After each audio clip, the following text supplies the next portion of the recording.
વલસાડમાં મેઘ તાંડવ, શહેર અને ગ્રામ્ય વિસ્તારો જળબંબાકાર બન્યા, જનજીવન અસ્તવ્યસ્ત બન્યું। વલસાડ તાલુકામાં ગતરોજ સાંજથી સતત વરસી રહેલા વરસાદે આજે સમગ્ર વિસ્તારને બાનમાં લીધો છે। ભારે વરસાદના કારણે શહેરી તેમજ ગ્રામ્ય વિસ્તારોમાં અનેક સ્થળોએ પાણી ભરાઈ જતા જનજીવન અસ્તવ્યસ્ત બન્યું છે। વલસાડ શહેરમાં કૈલાસ રોડ પર આવેલા 40 ગામોને જોડતો મહત્વનો પુલ સુરક્ષાના કારણોસર બંધ કરી દેવામાં આવ્યો છે। આ ઉપરાંત મોગરાવાડી ગન્નાળુ, છીપવાડ ગન્નાળુ અને વલસાડ પાડી ગન્નાળામાં પાણી ભરાતા વાહન વ્યવહાર સંપૂર્ણપણે ઠપ થઈ ગયો છે।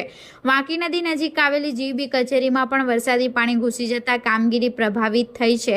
બીજી તરફ ઔરંગા નદીના કિનારે આવેલા કાશ્મીરનગર વિસ્તારમાં પાણી ભરાતા સ્થાનિક લોકોનું તાત્કાલિક સ્થળાંતર કરવામાં આવ્યું હતું।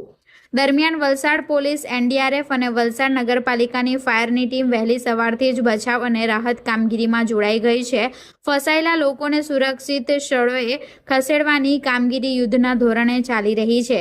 હાલમાં પણ વરસાદ યથાવત હોવાથી નીચાણવાળા વિસ્તારોમાં રહેતા લોકોને સાવચેત રહેવા અને તંત્રની સૂચનાઓનું પાલન કરવા અપીલ કરવામાં આવી છે।